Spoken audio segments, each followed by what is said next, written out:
Shalom Pak Bram, apa kabar? Shalom Bagun, sangat baik, sangat sehat, luar biasa juga. Luar biasa. Hari ini Pak Bram akan memaparkan anugerah yang benar versus anugerah kebablasan. Iya. Berabad-abad tahun yang lalu manusia berusaha untuk mempunyai satu tujuan. Ya. Tragedi yang terbesar dalam kehidupan ini, saudara, adalah bukan kemiskinan. Ya. Mengapa? Karena lahir miskin itu bukan pilihan kita. Ya, kita syukuri saja, itu bukan pilihan kita. Tetapi di saat menuju usia kita sudah tua dan menjelang kematian, itu adalah pilihan kita. Jadi pada saat kita memilih, salah pilih, maka akan berujung satu kefatalan yang luar biasa. Saudara yang kasih dalam Kristus, perlu diketahui bahwa manusia setelah mati dihakimi oleh menghadap penghakiman tahta Tuhan. Apakah dia masuk neraka atau masuk surga? Oleh karena itu, saudara, hari ini ada kabar baik. Jangan takut. Ada dijamin masuk surga dengan nanti apa yang dipaparkan oleh Pak Bram. Karena Alkitab berkata, karena begitu besar kasih Allah akan dunia ini, sehingga Ia telah mengaruniakan anaknya yang tunggal, Yesus Kristus, supaya setiap orang yang percaya kepadanya tidak binasa, melainkan beroleh hidup yang kekal. Bahkan Alkitab juga berkata, tiap-tiap orang yang turut mengambil bagian dalam pertandingan, menguasai dirinya dalam segala hal, mereka berbuat demikian untuk memperoleh satu mahkota yang fana, tetapi kita untuk memperoleh satu mahkota yang abadi. Mahkota yang fana itu hanya sebentar. Umur manusia berkisar antara 70 sampai 120 tahun, tapi mahkota yang abadi adalah tidak terbatas. Kita akan bertemu dengan Tuhan Yesus Kristus di sorga bertriliun-triliun tahun sampai tidak terbatas. Namun itu ada satu rahasia kerajaan sorga yang ini hari akan dibongkar dan akan dijelaskan oleh Bapak Bram. Waktu dan tempat kami. Persilakan Pak Bram. Makasih Pak Gun, luar biasa sekali. Ada anugerah yang tersedia buat setiap kita. Karena begitu besar kasih Allah akan dunia ini sehingga Ia telah mengaruniakan putranya yang tunggal atau anaknya yang tunggal supaya setiap orang yang percaya kepadanya tidak binasa melainkan beroleh hidup yang kekal. Oke, kita mulai dari sini nih.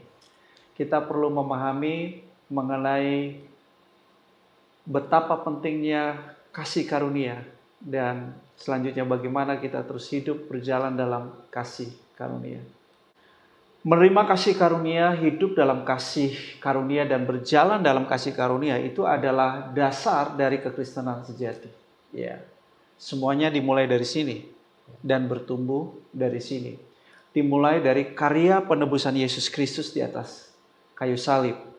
Nah, ini adalah kasih karunia yang luar biasa. Kenapa? Karena sebetulnya kita tidak layak untuk menerima kasih karunia ini. Kita tidak pantas. Kita orang berdosa, kita orang jahat, kita orang-orang yang mendurhakai Tuhan dan memusuhi Tuhan, seharusnya tidak layak untuk beroleh kasih seperti ini.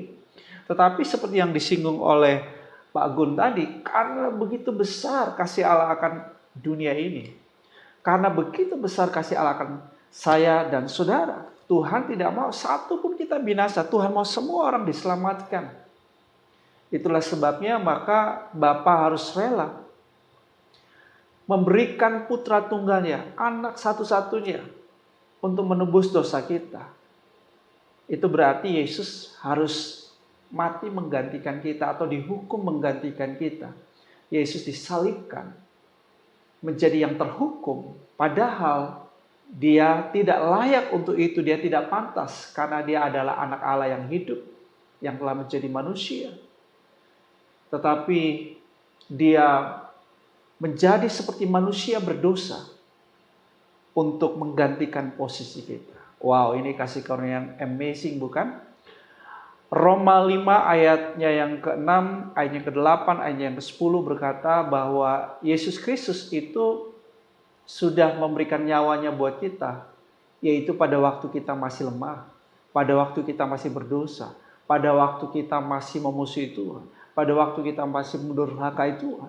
Pada waktu itulah Yesus Kristus sudah berikan nyawanya buat kita. Ini anugerah yang luar biasa, ya. Nah, jadi saudara, penting sekali untuk kita menerima kasih karunia itu.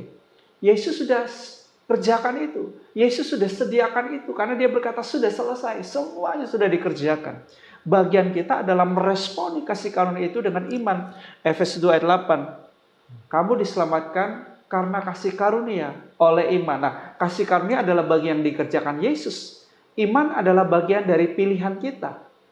Kita harus membuat pilihan untuk percaya dan menerima Yesus sebagai juru selamat dan Tuhan. Ini langkah awal di mana kita menerima kasih karunia.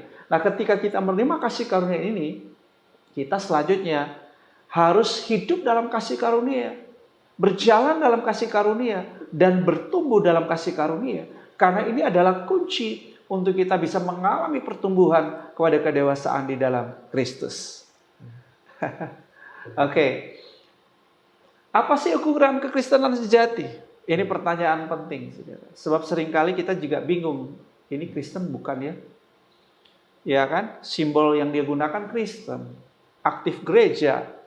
Bahkan pelayanan. Tapi Kristen bukan. Ya kan? Apakah hanya karena dia ini sudah melayani dengan giat semangat, aktif bergereja, ya, lalu dia dapat disebut sebagai Kristen sejati? Belum tentu. Sebab ukuran kekristenan sejati itu adalah buah, katakan buah. Ya, kita bisa baca dalam Yohanes 15 ayat 8. Yesus berkata, Bapa dipermuliakan jika kamu berbuah banyak, dan dengan demikian kamu disebut murid-murid. Jadi kita disebut murid Kristus yang sejati, yaitu ketika hidup kita berbuah banyak. Dan ketika kita berbuah banyak, Bapa dipermuliakan. Haleluya. Jika dalam Matius 21 ayat 43, ya, dikatakan, sebab itu aku berkata kepadamu bahwa kerajaan Allah akan diambil daripadamu dan akan diberikan kepada suatu bangsa yang akan menghasilkan buah kerajaan itu. Oh, Tuhan serius sekali dengan buah, saudara.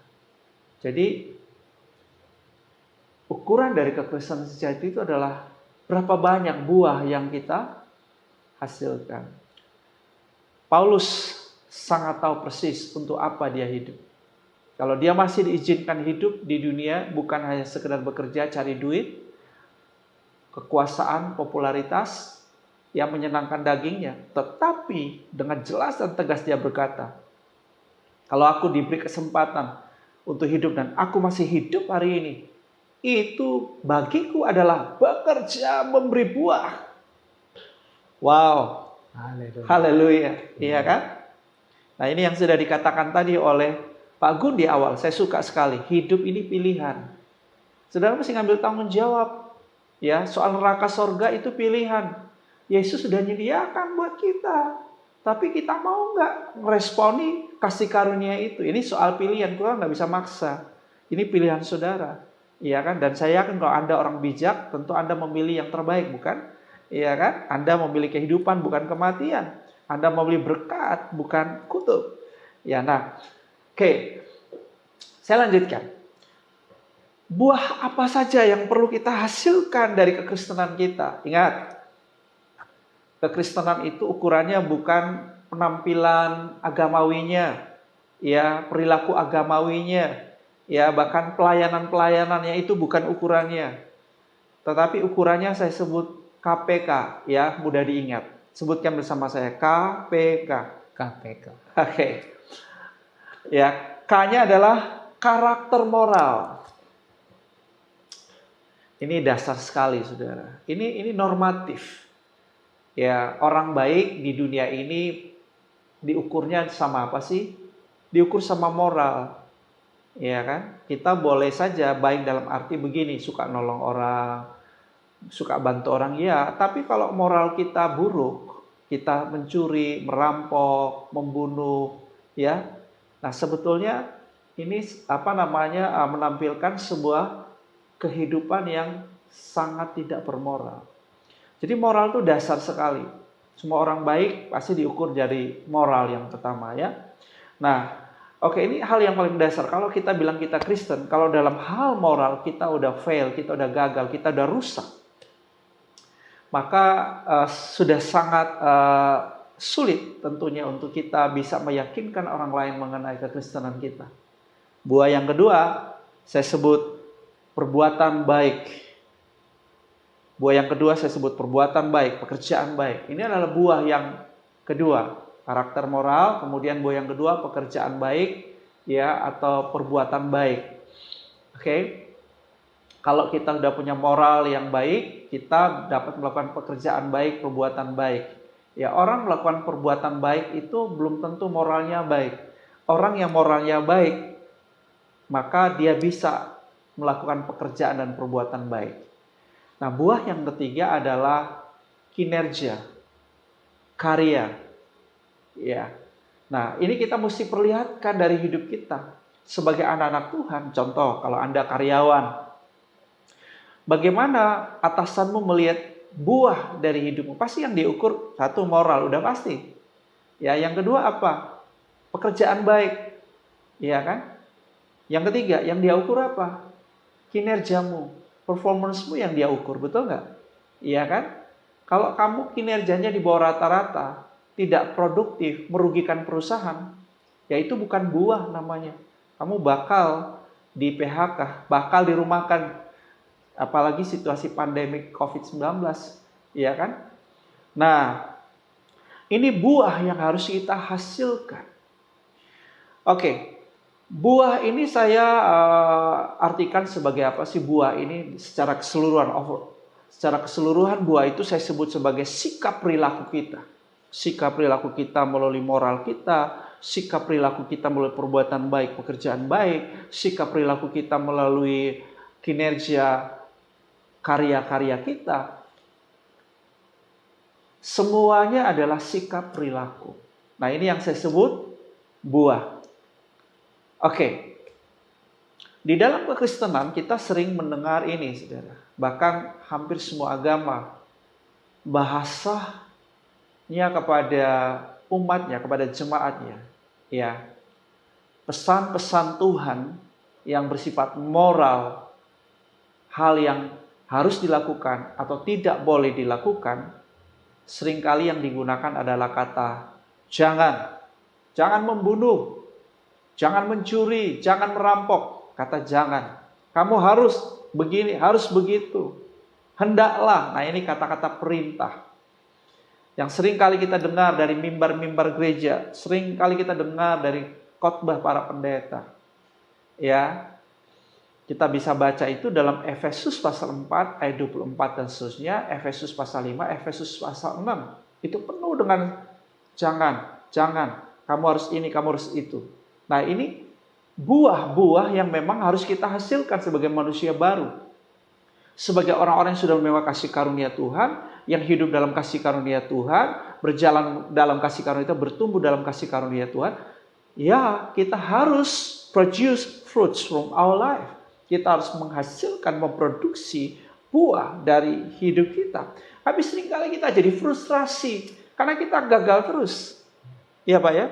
Terus seringkali kok, kenapa ya? Kok aku udah pingin berbuah nggak bisa-bisa? Ya kan? Atau kita sendiri kok bingung lihat, loh itu hamba Tuhan ya kan? Ini majelis ya, penatua, diaken. Ini pengerja gereja. Ini orang-orang rajin gereja ini. Orang-orang yang semangat rohaninya. Kenapa kok perilakunya kayak setan? Kita jadi bingung. Nah, saudara, masalahnya di mana? Ya, masalahnya begini. Masalahnya kita belum mengerti gimana sih proses pertumbuhan itu terjadi. Nah, ini kan sebagaimana gini gambarannya, Anda akan mudah mengerti sebagaimana manusia dilahirkan. Ya, bayi dulu, ya kan? Bayi kemudian bertumbuh ke fase remaja, ya fase anak, fase remaja, kemudian fase dewasa. Setiap fase pertumbuhan itu memerlukan menu yang berbeda. Nggak bisa masih bayi dikasih makanan keras, udah harusnya makanan yang solid untuk orang dewasa dikasih makanan bayi. Nah, ini akan jadi masalah. Ya kan? Nah, berarti yang kita perlu tahu adalah gimana sih supaya bisa ngalamin pertumbuhan itu. Nah, saya akan bagikan kepada saudara, prinsipnya sebetulnya sederhana. Tuhan udah bukakan jelas di Alkitab. Ya, saudara baca kitab Efesus 1, Efesus 2, dan Efesus 3. Wow, di situ penulis banyak sekali membagikan mengenai kasih karunia. Banyak catatan-catatan mengenai kasih karunia. Kesimpulan saya apa? Kesimpulan saya, kasih karunia itu sangat penting sekali. Yes, karena tanpa kasih karunia, yang pertama menerima kasih karunia, kita nggak bakal masuk surga. Karena itu bagian respon kita. Kita harus percaya dan terima. Sang kasih karunia itu siapa? Pribadi Yesus yang sudah mati buat kita di atas kayu salib. Kita harus welcome, kita harus selamat datang, mengundang dia masuk dalam hati kita. Gimana caranya? Ya, Efesus 3:17. By your faith, Jesus dwell in your heart. Oleh imanmu, Kristus diam di dalam hatimu. Haleluya. Nah, ini saudara, langkah pertama untuk menerima kasih karunia. Dan selanjutnya kita hidup dalam kasih karunia, berjalan, bertumbuh dalam kasih karunia. Ini beberapa ayat. Yohanes 1 ayat 16 dikatakan, karena dari kepenuhannya kita semua telah menerima kasih karunia demi kasih karunia. Jadi kalau kita sudah menerima kasih karunia yang pertama dan yang terutama, yaitu pribadi Yesus Kristus Tuhan, Sang Penebus dosa kita, itu yang utama dan yang terutama. Selanjutnya kita akan, saudaraku, mengalami kasih-kasih karunia yang berikutnya. Haleluya. Puji Tuhan, ya. Oke, nanti saya akan jelaskan bagian ini pada saudara. Nah, ada satu ayat yang sangat penting, dari tadi saya sudah singgung tentang bertumbuh. 2 Petrus 3 ayat 18. 2 Petrus 3 ayat 18. Tetapi bertumbuhlah dalam kasih karunia. Jadi kalau kita sudah menerima kasih karunia tadi, ya, oleh imanmu Kristus tinggal di dalam hatimu, berarti Anda sudah menerima kasih karunia. Nah, selanjutnya apa? Kita mesti bertumbuh dalam kasih karunia. Dan yang kedua, dan dalam pengenalan akan Tuhan dan Juru Selamat kita, Yesus Kristus. Haleluya. Jadi ini Pak Gun, dua hal. Ya, ini rahasia daripada kekristenan sejati di sini. Orang nggak bisa bertumbuh dewasa pada kedewasaan Kristus. Kenapa? Karena saudaraku, dia tidak memulai dengan pola, dengan sistem yang tepat. Mulainya harus dari mana? Dasarnya mana dulu nih? Yaitu kasih karunia. Menerima sang kasih karunia itu pribadi Yesus Kristus, ya kan? Kemudian bertumbuh dalam kasih karunia dan pengenalan akan Tuhan Yesus, akan Tuhan itu sendiri. Oke. Tadi disebutkan dalam Yohanes 1 ayat 16. Ya, dari kepenuhannya kita telah menerima kasih karunia demi kasih karunia. Nah, di dalam Amplified Bible ini lebih jelas nih Pak Gun, dijelaskan begini nih.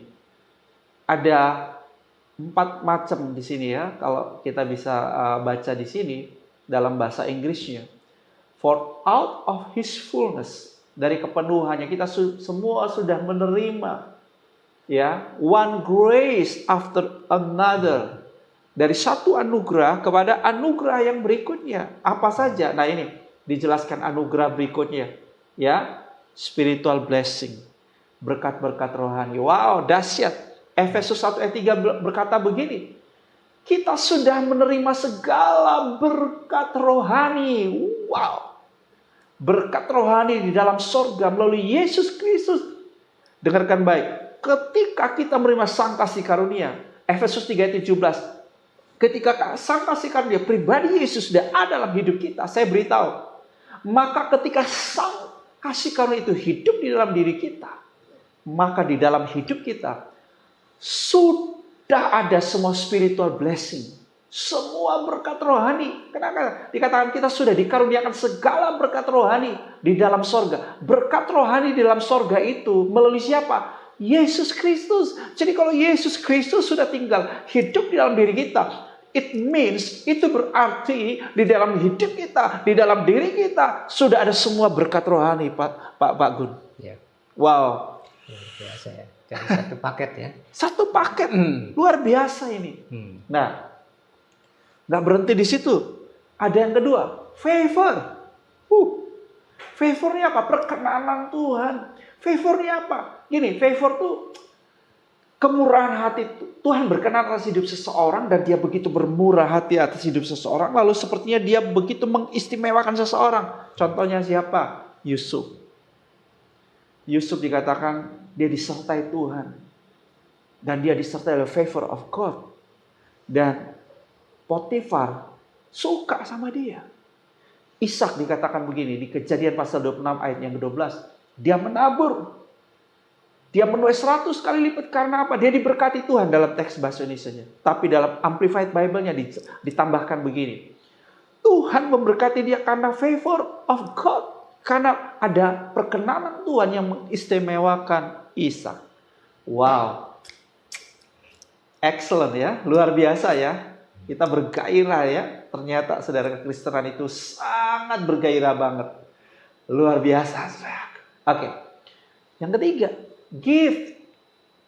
Di dalam kasih karunia, dalam grace kita dapat gift.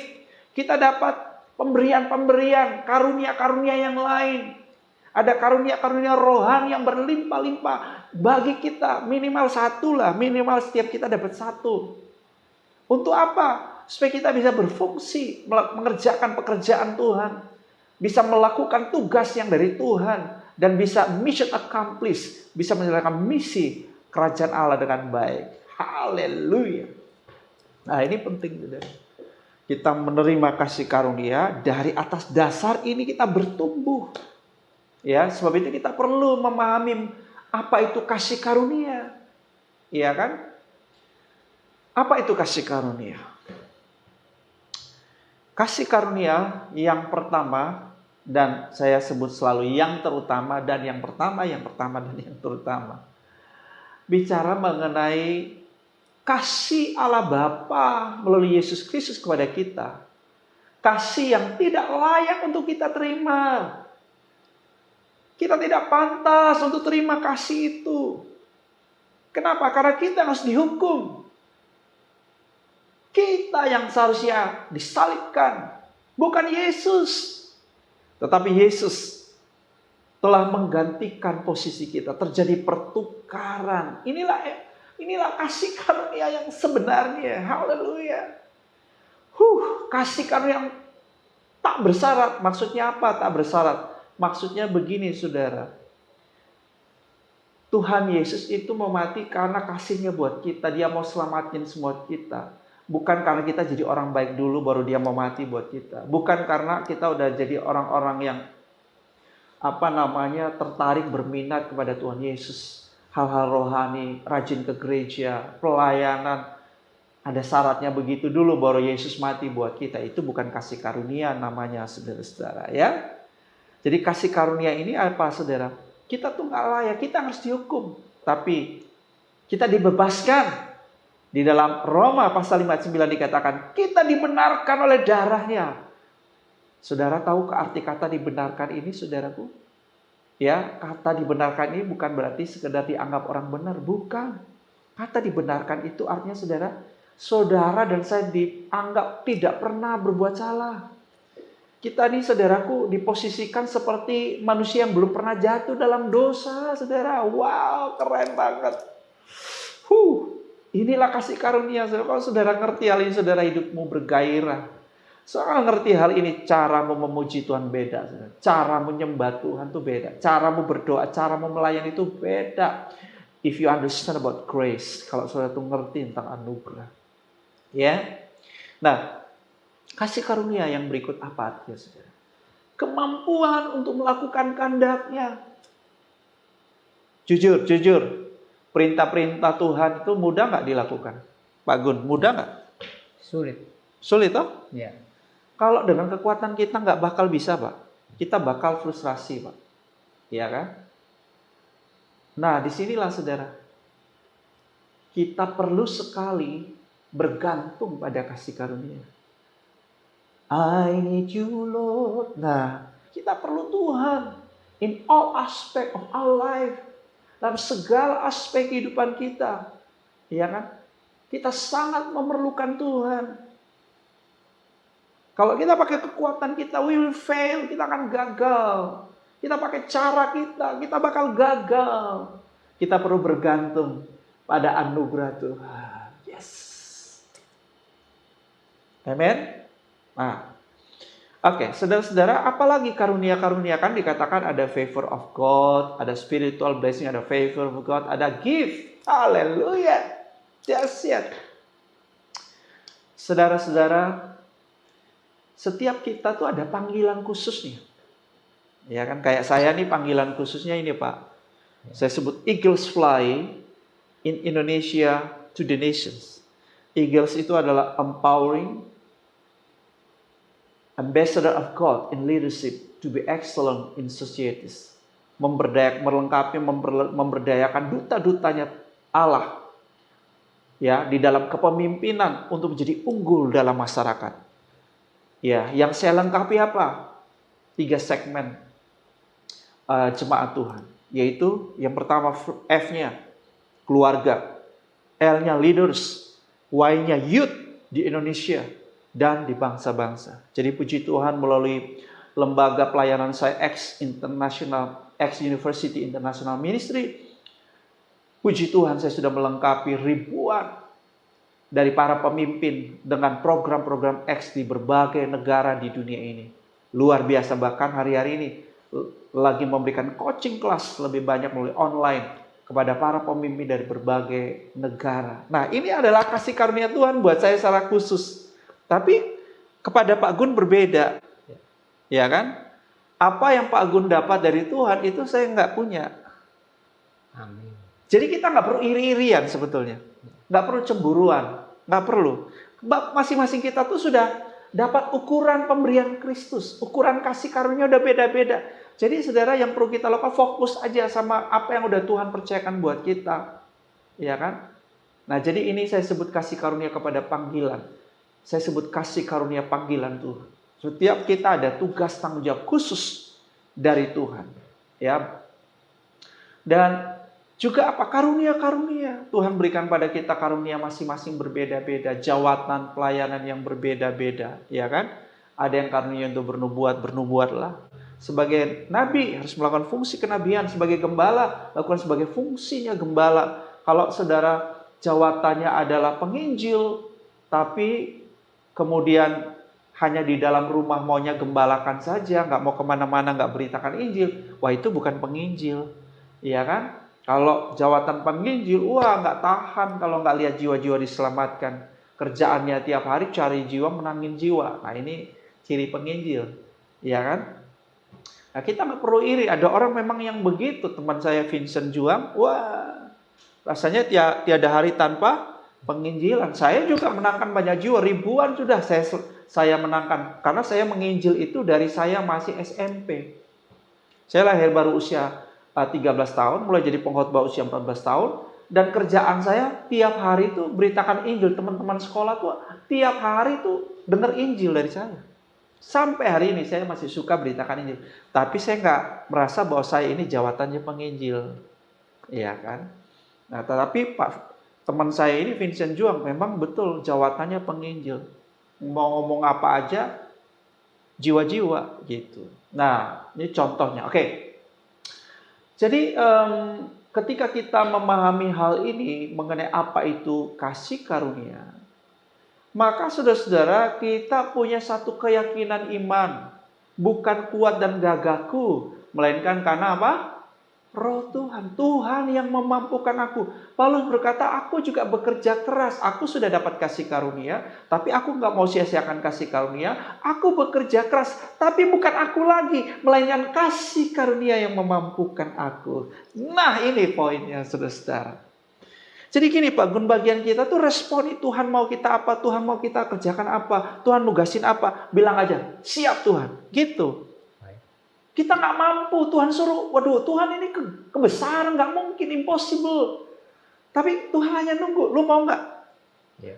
Kalau kita bilang yes, nanti Tuhan mampukan. Contohnya siapa? Contohnya Nuh. Zaman Flintstone Pak, zaman batu Pak. Yeah. Tuhan nyuruh bikin batra Pak. Ini bukan bikin perahu-perahuan, Pak. Bikin batra. Teknologi apa yang ada saat itu? Itu teknologi zaman batu. Ide yang gila, saudaraku, untuk mewujudkan batra. Mana mungkin, mana bisa. Impossible, tidak mungkin. Tetapi, no. Yes, Lord. Siap, Tuhan. Dan dicatat, Nuh melakukan persis. Mengerjakan persis. Seperti yang Tuhan perintahkan. Wow. Saudara, menurut saudara itu kekuatan Nuh. Pasukannya berapa? Krunya berapa? Karyawannya berapa? Berapa orang sih yang bantu dia? Ayo, sama istri, sama anak, sama menantu, saudara. Mission impossible. Tapi ini kasih karunia yang Nuh dapat. Ya kalau saudara dapat kasih karunia yang saudara bilang, Tuhan kasih orang lain aja deh. Ini aku nggak bakal bisa. Tuhan bukan bilang kamu bisa nggak, mau nggak, siap. Itu dulu. Saudara bilang yes, aku siap, aku mau. Tuhan akan backup dengan kemampuannya, sumber-sumber surgawinya, kasih karunia memampukan Anda mission accomplished. Haleluya. Oke. Nah, ada beberapa pertanyaan nih Pak Gun yang sering kita dengar ya, sering diajukan ke kita sebagai pendeta-pendeta. Ya Pak Gun juga sering dapat pertanyaan-pertanyaan ini ya. Apakah sekali selamat tetap selamat? Nah, gini saudara. Kalau saya yakin begini, Tuhan itu pingin semua kita selamat. Kalau Tuhan nggak mau kita selamat, ya Yesus nggak perlu mati tuh. Itu keyakinan saya udah paling prinsip dah, nggak bisa diganggu gugat. Tuhan mau semua orang diselamatkan. Ya, kalaupun ada satu orang manusia berdosa di dunia, yang lain semua udah benar layak masuk surga, Yesus bakal datang tetap untuk nembus satu orang itu. Dahsyat, itulah kasih karunia. Itu dulu. Jadi dari pihak Tuhan, Tuhan mau kita sekali selamat tetap selamat. Itu dari pihak Tuhan. Nah, tapi kembali, ya saya suka dengan pembukaan daripada Pak Gun tadi udah bagus banget. Hidup ini pilihan. Dari Tuhan ya, Tuhan udah ngerjain keselamatan dan Tuhan mau kita selamat terus mengalami keselamatan. Tetapi kita bisa saja kita yang memilih untuk melepaskan keselamatan kita. Nah, ini dia. Ya, kita yang bisa memilih untuk berkata, Tuhan Yesus, aku gak percaya lagi sama kamu. Engkau bukan juru selamat dan Tuhanku. Itu berarti apa, saudara? Kita melepaskan keselamatan kita. Ya, karena keterbatasan waktu saya gak perlu buka ayat per ayat, tapi ayat-ayatnya jelas, saudara nanti bisa baca di Ibrani 10. Barang siapa sengaja berbuat dosa setelah mengenal kebenaran yang dimaksud siapa Yesus Kristus sang kasih karunia, kemudian menginjak-injak darah sang kasih karunia ya, dan menyangkali ketuhanan Yesus Kristus. Nah, orang jenis ini yang melepaskan keselamatannya. Oke.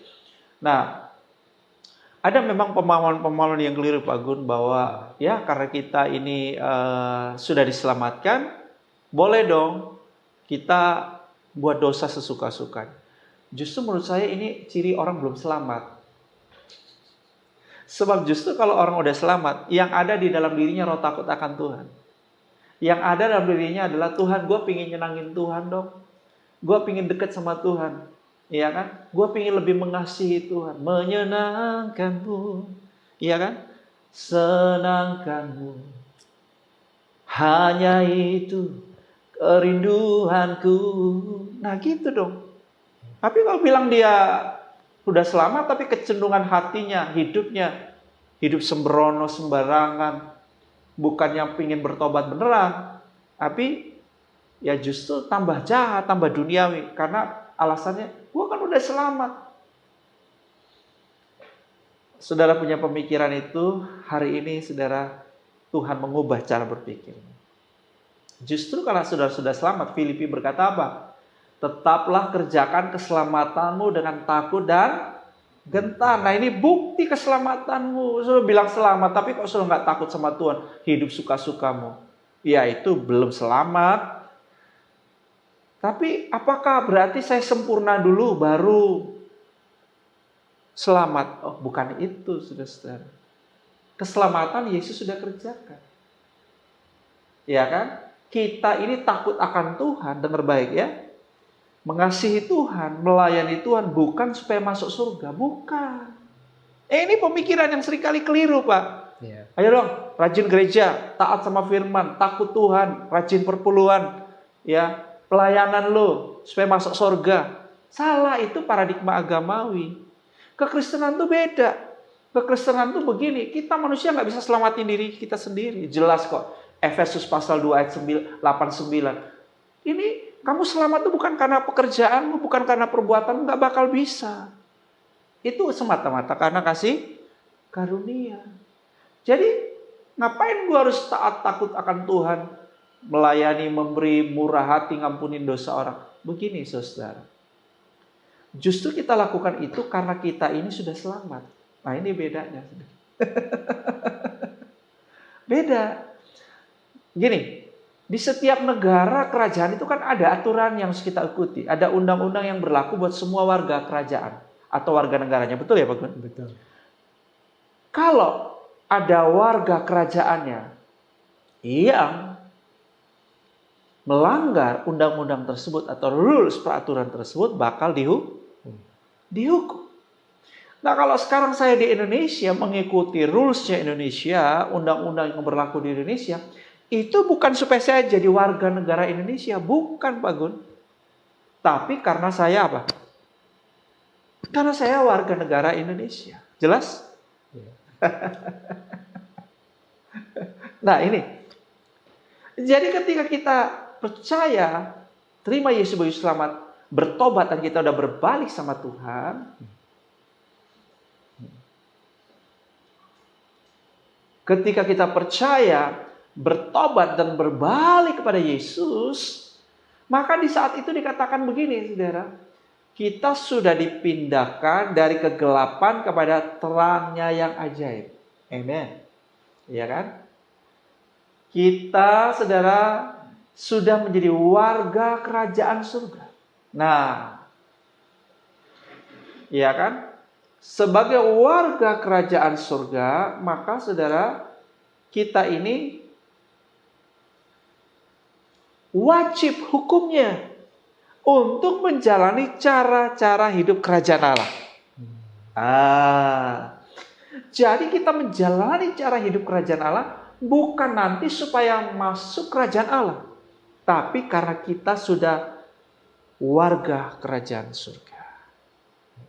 Itu Pak kebenarannya Pak. Jadi kalau hari ini saudara-saudara saya murah hati, saya mengampuni dosa orang, saya memberi, saya menginjil, memenangkan jiwa, bukan lagi supaya masuk surga, tetapi untuk dapat upah. Ini dia. Ya kan? Haleluya, haleluya, puji Tuhan Pak Bram. Tadi Pak Bram telah memaparkan dengan jelas bagaimana kita mendapat keselamatan, anugerah, kasih karunia dari Tuhan Yesus Kristus. Tibalah saatnya pada segmen kedua ini, bagaimana supaya kita mendapat upah yang besar di sorga. 1 Korintus 9 ayat 25 mengatakan, tiap-tiap orang yang turut mengambil bagian dalam pertandingan, menguasai dirinya dalam segala hal, mereka berbuat demikian untuk memperoleh satu mahkota yang fana, tetapi kita untuk memperoleh suatu mahkota yang abadi. Yes. Kalau kita lihat dalam dunia sekuler, di dunia ini, seseorang ingin mendapat upah yang besar, dilihat dari prestasinya. Yeah. Mulai dari RT, RW, lurah, camat, bupati, gubernur, menteri, terus wakil presiden, presiden. Demikian juga dengan kekristenan, ya, dari buahnya itu menghasilkan satu karya. Oleh karena itu, untuk mendapat upah mahkota abadi di sorga, mohon Pak Bram menjelaskan dengan jelas, sejelas-jelasnya. Iya Pak Gun, Keselamatan itu bukan hasil usaha kita atau kerja keras kita. Itu adalah kasih karunia. Semata-mata dilakukan oleh Yesus Kristus buat kita tanpa syarat. Tetapi ketika berurusan sama upah, reward, hadiah, maka itu adalah menjadi bagian kita. Kita yang harus melakukan sesuatu untuk mendapatkannya. Seperti yang dikatakan dalam 1 Korintus 9 ayat 24 dan hingga ayat yang ke-27 ini, ya seperti tadi sudah disinggung oleh Pak Gun, bahwa sebagaimana para atlet di dunia ini, para olahragawan, mereka ini menguasai dirinya dalam segala hal. Mereka berbuat itu untuk mendapatkan mahkota yang fana. Kita juga untuk memperoleh suatu mahkota yang abadi. Nah, itulah sebabnya Paulus berkata, aku tidak berlari tanpa tujuan dan aku juga bukan petinju yang sembarangan saja memukul. Ya. Oke.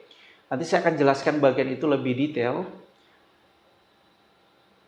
Dalam 2 Korintus 5 ayat 10 dikatakan bahwa setiap kita akan menghadap pengadilan Kristus. Ya, pengadilan Kristus. Nah, pengadilan Kristus ini bukanlah pengadilan untuk menghukum kita ke neraka, enggak. Ya, tetapi ini pengadilan Kristus untuk memberikan upah. Ya, memberikan upah kepada kita. Setiap orang apa yang patut diterimanya. Ya, sesuai dengan apa yang telah dilakukannya dalam hidup ini. Ya, jadi kita akan dapatkan upah. Jadi Alkitab juga berkata bahwa ada orang yang diselamatkan seperti dari dalam api, tapi semua pekerjaannya terbakar. Artinya apa? Nggak dapat upah. Ya, mungkin karena dia melakukan dengan motivasi yang tidak benar, tidak baik, atau bahkan dia sudah dapat banyak upahnya di dunia ini. Sehingga ya dia tidak mendapat upah lagi. Tetapi poinnya di sini bahwa apapun yang kita lakukan saat ini setelah kita mengalami keselamatan, ya kan? Itu semuanya diperhitungkan. Ada upahnya. Ya, nah ini kebenaran yang harus kita mengerti sehingga kita hari ini bersemangat untuk mengasihi melayani Tuhan.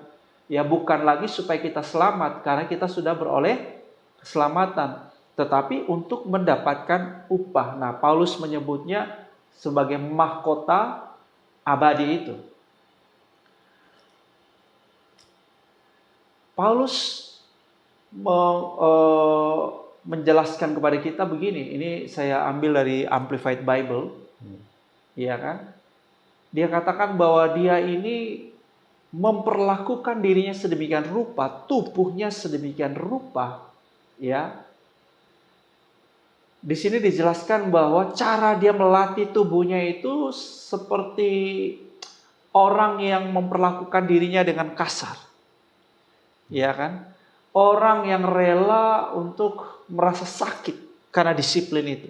Jadi ada kata disiplin yang muncul. Jadi dia mendisiplin dirinya ya dengan disiplin yang berat, dengan disiplin yang berasa sakit. Kan dia menaklukkan tubuhnya. Artinya begini saudara, bahwa untuk mendapatkan mahkota abadi yang gak bisa kita santai-santai terus dapat. Kita jadi orang Kristen yang ya sekedar Kristen lalu dapat mahkota abadi ya. Enggak. Ya, mahkota abadi ini akan diberikan kepada orang-orang yang punya mentalitas yang great. Orang-orang yang gak puas dengan kekristenan yang biasa-biasa saja. Orang-orang yang pingin kekristenannya bukan sekedar baik tapi great. Ya kan?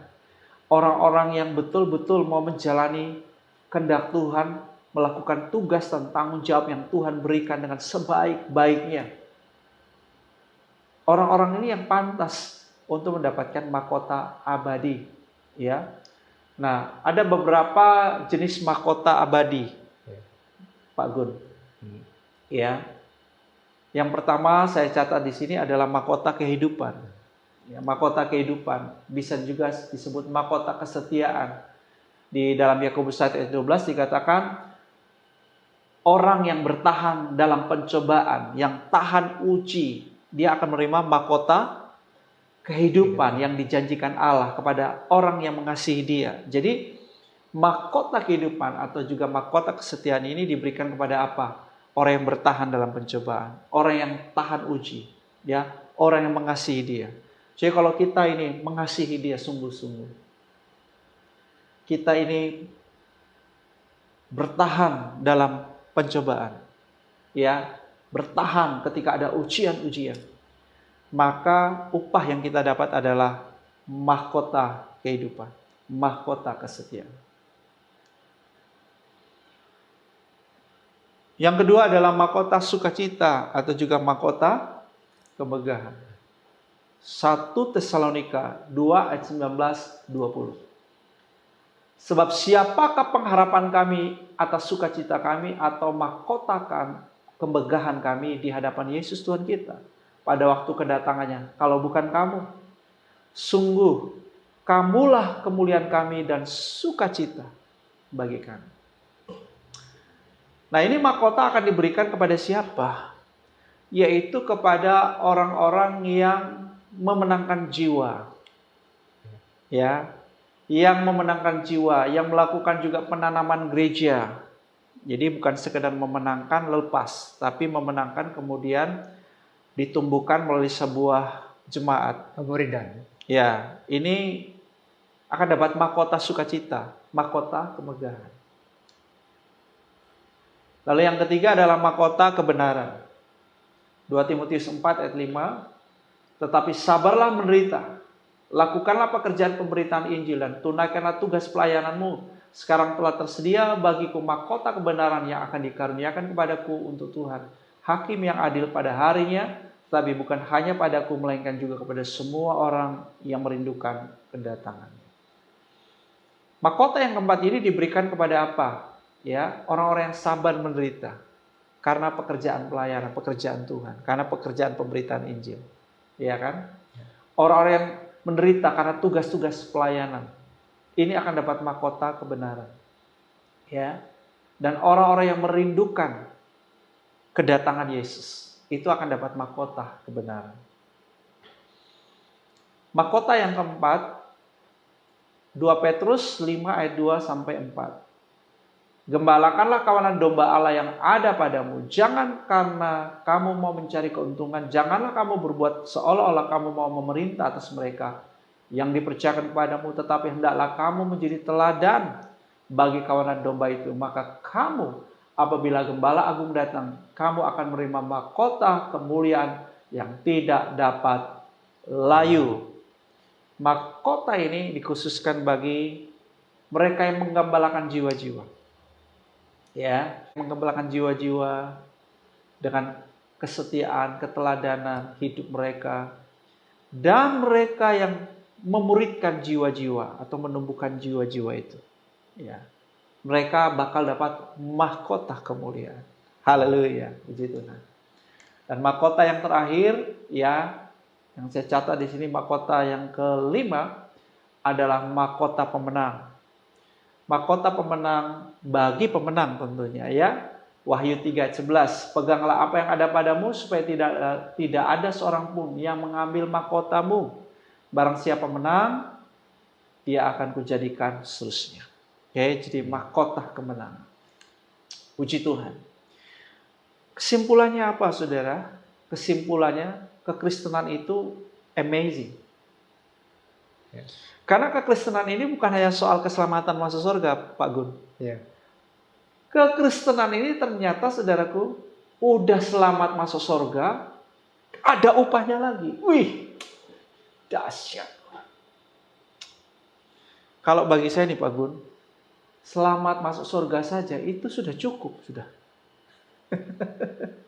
Udah segala-galanya udah. Tapi sudah masuk surga. Dapat mahkota abadi. Wow. Nah, Paulus itu yang sangat ambisius, tanda petik kalau menurut saya. Dia rela, saudara, menderita. Rela. Hanya supaya dapat upah. Ya, dia bahkan memberitakan Injil tanpa upah supaya dapat upah yang besar lagi, saudara. Dahsyat. Bahkan Paulus ini rela bekerja keras untuk dapatkan uang membiayai misi. Idih, luar biasa.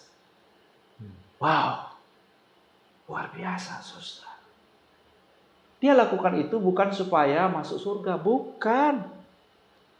Tapi supaya dapat mahkota abadi. Nah, saya sering bilang sama jemaat yang saya layani, jangan malu-maluin ya. Nanti kalian masuk surga tapi kepala botak. Aduh, malu-maluin.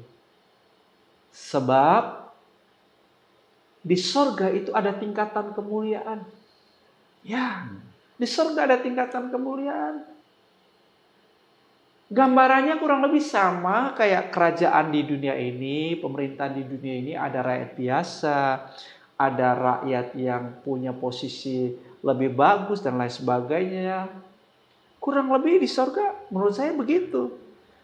Tingkatan kemuliaannya beda-beda. Iya kan? Nah, oleh sebab itu biarlah kita punya motivasi hari ini. Sebagaimana Paulus berkata, aku melupakan apa yang di belakang, tapi mengerahkan diri kepada apa yang di hadapanku. Aku berlari-lari untuk memperoleh apa? Hadiah, yaitu panggilan surga, dapat upah. Ya, saudara, ada 2 pesan penting hari ini buat saudara. Kalau saudara sudah jadi pempercaya Kristus, jadi anak Tuhan, bersyukurlah, tetap kerjakan keselamatanmu dengan takut dan gentar sebagai warga kerajaan Allah, jalani hukum-hukum Tuhan. Bukan supaya masuk surga, tapi karena Anda warga kerajaan surga. Tapi yang kedua, lakukan seperti Paulus. Kuasai dirimu dalam segala hal. Latih tubuhmu, disiplin hidupmu. Sampai dagingmu tuh jerit-jerit. It's okay. Jangan dengerin dia. Ya. Kuasai dirimu dalam segala hal. Disiplin dirimu. Berlari begitu rupa untuk peroleh hadiah itu. Gak boleh main-main. Kekristenan itu serius. Kekristenan itu dinamis. Kekristenan itu bersemangat. Kekristenan itu mulia sekali.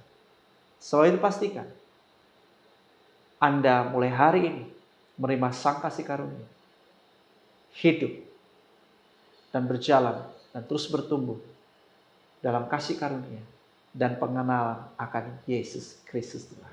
Haleluya. Haleluya, Pak Bram. Jadi kesimpulannya bahwa ada satu perubahan terjadi. Amen. Dari from nothing to something. Yes. Dari tidak bisa berbuat apa-apa, tapi setelah menerima kasih karunia anugerah dari Yesus Kristus, maka kita akan berubah menjadi great, terutama dalam melakukan kehendak Tuhan, yaitu menjadi terang dunia dan menjadi garam dunia. Amin. Haleluya. Wow. Puji Tuhan. Puji Terima kasih. Tuhan memberkati. Tuhan Yesus memberkati.